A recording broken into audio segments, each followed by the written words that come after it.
Hey dude, imagine you're planning an adventure with your friend. A road trip, a vacation, maybe on a beach, maybe somewhere in the mountains. Maybe you're traveling by car, maybe you're fit. So you're packing your essentials, your food, your drinks, your clothes, your toys, and your fake black beard. Just in case. And you're realizing that this trip is gonna be so epic, you want to capture every moment of it. In fact, you want to make it look like a freaking movie. The only question that's left is, what lens should you take with yourself on a road trip with your friend to capture all of these cinematic moments? To make it feel like you are the star of your own goddamn film? That is the exact question I ask myself every time I go somewhere, okay? And I travel pretty frequently. That's one of the pros of being homeless. Every time I stand in front of my camera bag and think, what should I bring with myself today? What lenses should I pick? Should I bring several? Should I bring all of them? No. At first, I used to carry several lenses with me. It's a bad idea. It's too heavy, it's too uncomfortable, it's too slow to change. No, it's just too much hassle to add to an already complicated process. And we don't want to overcomplicate things on our fun adventure times, right? Right? That's why, eventually, I ended up taking only one lens with me. Only one. That's it. And now, we're gonna talk about it.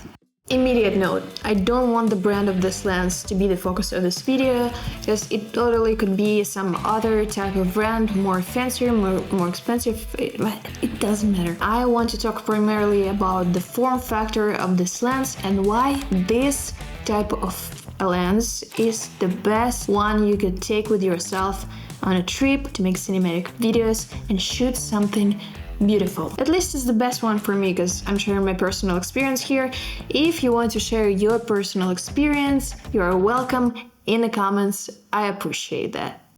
So, this is Sigma 24 70mm with maximum aperture size of 2.8 with autofocus and inner stabilization. We're gonna discuss every aspect of it, of course, a little bit later. As I said, the brand doesn't really matter here. It could be a Sony lens if I had a little bit more money to spend, which I don't have right now. If you are a beginner or somewhat a little bit more experienced user, this Sigma lens, it would be a killer lens for you, dude. I've used this lens on so many trips for the past 2 years, and it was tested in many different scenarios and weather conditions, from the hot, humid, sunny beach days to brutal north blizzards. Yeah, this is my best friend, and it's absolutely beautiful. This is also my best friend, and she's also beautiful. So why this lens is the best one you could take with you on a trip to make cinematic videos? To answer this question, I went on a real road trip with my friend and shoot some test footage so you can see it yourself and decide if you like it or not.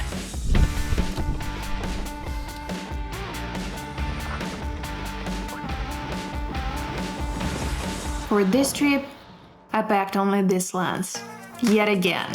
And also my newly purchased DJI action camera, because I wanted to test it out too. And we headed off for a 5-hour ride to the mountains.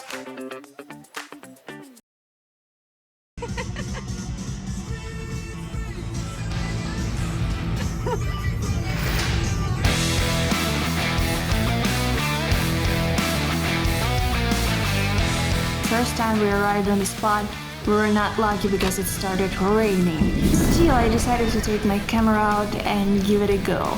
A risky move. Both my camera and my lens got so wet because of this rain. I didn't have anything to cover it.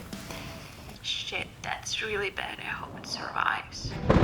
At that moment, I thought that I could lose literally more than $1,000 because that's the cost of this lens. If something goes wrong with it, I will be so screwed because I don't have money to buy a new one, dude. You know, that could be my last cinematic shots of this year. We had to return to a safe place to dry out and come back the next day to try filming here again and see if the lens was doing okay.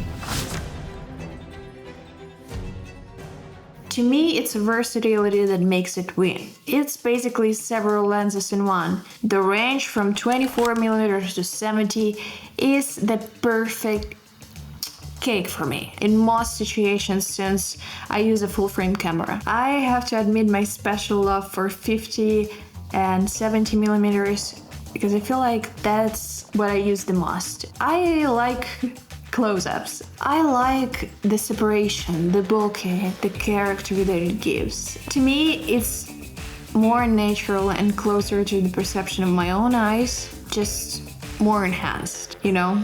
If you want to take a shot in front of the mountains and have them to look beautiful and big, you have to use something like 70mm or even more. If you're gonna use a wide lens for the mountain shots, it will not do them justice. It will shrink them in a shot, like if you were to put them in a cold pool. They will look small, boring, and pathetic. We have to remember that size matters, guys. So 70mm is your go-to if you want to go to the scenic places like this. If you want to go wider, no problem.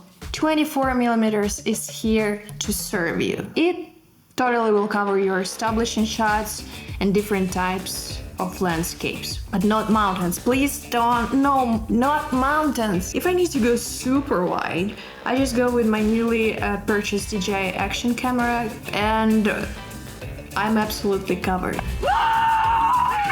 It's a perfect setup. If you want to entertain yourself, go watch this video after this one. Now, back to the road trip story. This could be a disaster because of this rain and water that got all over my lens. Luckily, the lens was weather sealed. Thank God. Dude, if you are planning to go on a trip, you better choose a lens that has at least some level of weather protection. Otherwise, your trip might be totally f***ed up, as well as your gear. Don't let these things upset you. Splurge a little bit more and buy a little bit higher quality stuff. It's worth it. The next day the sun came out and we had a perfect day for shooting. The lens was perfectly fine. Let me just show you what we've got.